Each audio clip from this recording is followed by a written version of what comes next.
Okay, in this video, I'm going to try and go through the Android application I've written for the framework. I'm not an Android programmer by any stretch of the imagination. I've been able to muddle along enough here to get this working for what I need, but it's definitely not a very flashy application. I designed this, using sort of a fun little Iron Man logo to launch it, and I'm using a virtual Android device on my computer rather than running it off my phone, just to make it a little easier to play with.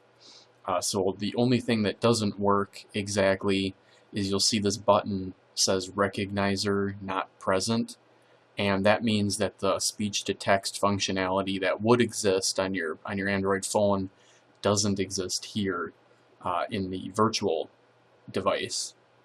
So if it was to work, this button would light up and you'd be able to click it and it would give you the speech prompt like it does on your Android phone, and then it would convert that. Google would do that in the cloud in the background and return the text that would then get sent off to Stark.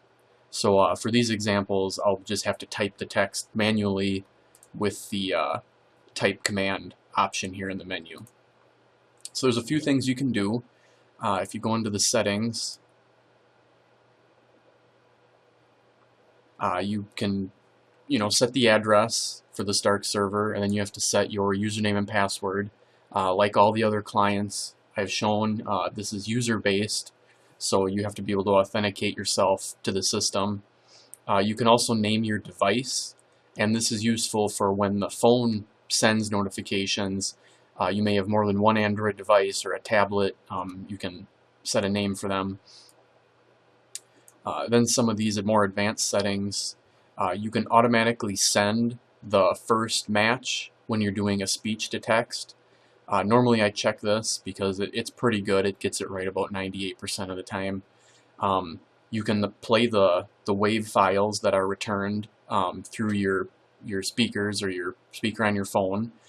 You may or may not want that depending on the situation.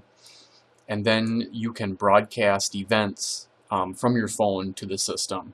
And these events include low battery alarms, Wi-Fi connected type events, incoming text, incoming phone call, and I'll sort of show how those work in a minute. For the connected Wi-Fi event, you can give a list of SSIDs that you want to be able to trigger. So it doesn't do it every time you connect to Wi-Fi, just when you connect to certain SSIDs, maybe your home or your work or whatever. So once these are all set up and you have the correct server settings and you can authenticate into the system, we'll just go ahead and send a command here to show that it works.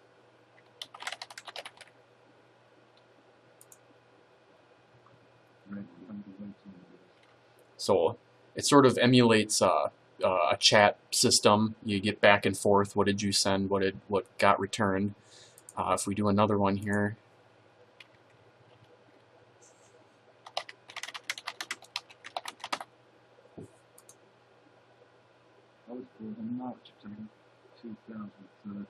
these aren't very useful commands, but they're just sort of fun ones that you can interact with the system a little bit. You can kind of scroll in this window when it goes down, or if you highlight one of these, you can modify the text. So maybe if you typed it wrong or you want to resend the same command, you can go ahead and do that without having to retype it every time. And so you get some different functionality there, and you can use the app to send commands or receive responses. You can also use something like SMS on your phone if that's set up, or other client methods. But it's nice to have everything sort of rolled into the application this way. It's a one-stop shop from your smartphone.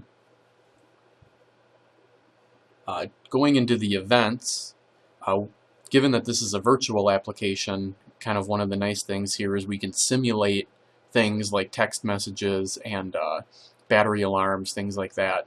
So what we're going to do is I'm going to get out of here for a second, and this is the Stark web application. And it has a way to interact with the system, give it an input, and then you get responses here. And it'll load up the last 10 events that have happened. So what we can do is come back into our test environment, and I can manipulate the virtual device to say that the battery is going to run out. Right now it's at 50%. I'm going to go ahead and drag that all the way down to 2%, so we get the little exclamation mark, and the app in the background has dispatched a low battery alert to the Stark server. And if we look here, battery has become low just now on the test Android device. So what you could do is you could set up a monitor. Maybe you want to be alerted, over your TV, or have some other action take place when your battery's running low. I know I have a tendency to leave my phone around the house all day and then it just dies on me. So this is my way of knowing through my speakers in my house that, hey, your phone battery is about to die. I'm not quite sure when the Android operating system dispatches this alert, but I think it's somewhere between like 3 and 5%. You'd have to check the documentation on that one. So you could also do more useful things like text messages or incoming phone calls. I have an alert set up on my TV to automatically pause my TV when I have an incoming phone call based on the fact that it's dispatched that event. So you can do some pretty useful stuff with those. The other thing that the app can do is it can sync up, and of course now this is probably not going to work because we messed with the settings. Let's see if I can bring the battery back up. Nope, it's definitely locked up good. I'm going to go ahead and restart this, and I will continue this on in a second. Okay, I'm back. For whatever reason, the virtual device here that you make, it doesn't like it when you mess with the battery on the device. It seems to lock it up. So I've had this happen to me a couple different times now. But we were looking at the contact sync, and you'll see there's just a menu option to sync your contacts. And what this is doing is using the contacts on your Android phone, because a lot of times you have your Google contacts, maybe Exchange from work, maybe Facebook is pulled in there. You have a lot of different contacts, and the phone is a good centralization point for that because you're primarily using it for communication. You want all your contacts in there, but you might also want them pushed into Stark so that the framework can use some of that contact information for interesting things. So what I've done here on this test system is I've created two different contacts, John Smith and John Starr, and really the only difference between them is that I've favorited John Smith and not John Starr. The app will only pull your favorited contacts because if you're anything like me, you have hundreds of contacts probably, and you really only care about 10. So that was just a simple way to make sure we're not tossing in a lot of irrelevant information here. So what I'm going to do is I'm going to go in and sync up my contacts. This is a little slower than what you'd want.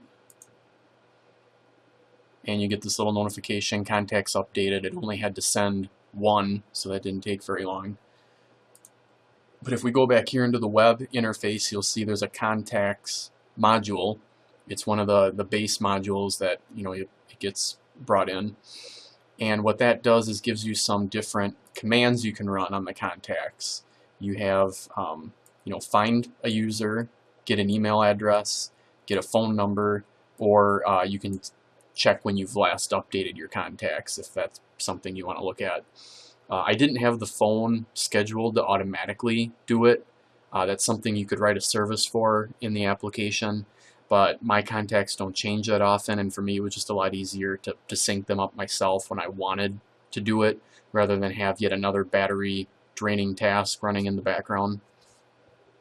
So we'll just do a quick find user, and I'm going to go ahead and just type John. What it's doing here is it's using a regular expression, sort of a wildcard. So if you have one person named John and you just say, hey, where's John? it'll go and find it even though he may be listed as John Smith. So we're going to go ahead and look. You can see the top message here. We're looking at the entire payload, given that this is a test operation. But the return message is, yeah, hey, I found John Smith, and here's all the data it has about him. It didn't really return a whole lot. We could look for his email address. There, his email is john.smith@domain.com. This might be useful if you just want to look up his email. You know, you could ask it if you're not at your phone at the moment. It's a little more useful when you tie your contact information in to other modules on the system. An example of this might be an SMS module, because all these contacts are specific to your Stark user account. So you could write a job that says, you know, send a text message to John, and then type some information, and it would look up. You could look up John in your contacts, take his phone number, insert that into the to area, and then it would SMS text John whatever that message was, without you having to tell Stark what his phone number was. It would just look it up for you.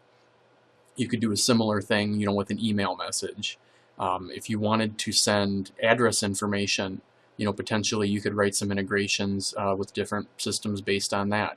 So there's a lot of stuff you can do once Stark knows your contacts and it has that information internalized, and it's available to any module that you want to write integrations for. So now going back to our contacts, let's say we have more than one person named John. So I'm just going to go in here to John Star, and I'm going to make him a favorite. So now we have two people named John. He's got slightly different information. And I will sync up my contacts again.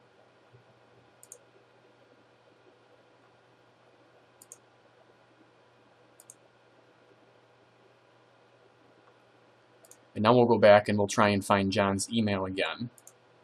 And we get, hey, you know, I have two people matching that name, John Smith and John Star. You know, you're going to have to be a little more specific.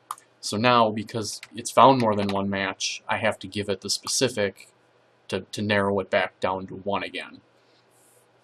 So it, you know, it knows, it tries to do the best it can, but, you know, in the event that there's more than one match, it's going to tell you, you know, what's going on and what you're going to have to do to rectify that. One other thing you can do here is, what if there's you know, metadata about a person that, you know, you might care about that's not necessarily in the contacts. And for that you can utilize this notes category.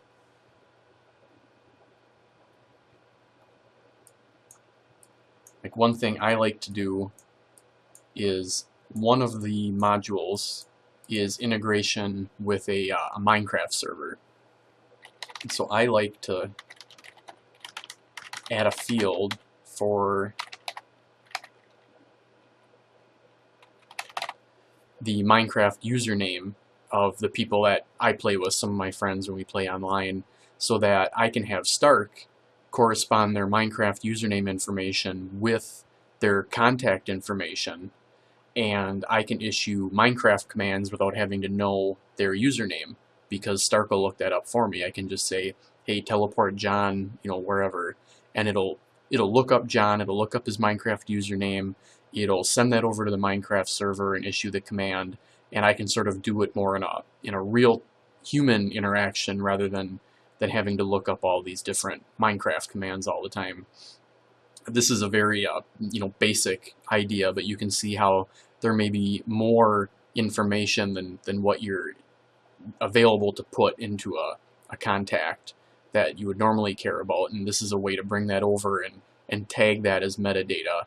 And what it's doing in the background here when you sync it up with the Stark server is it's looking in that notes field and it's just making a key value pair the same way it would for any of the other contact information. So that's pretty much it. That's the integration, you know, with the contacts. That's how the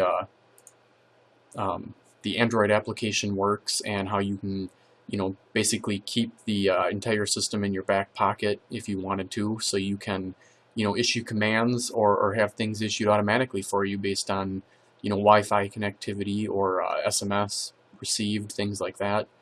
Just another way to pull the system in and get more information to it.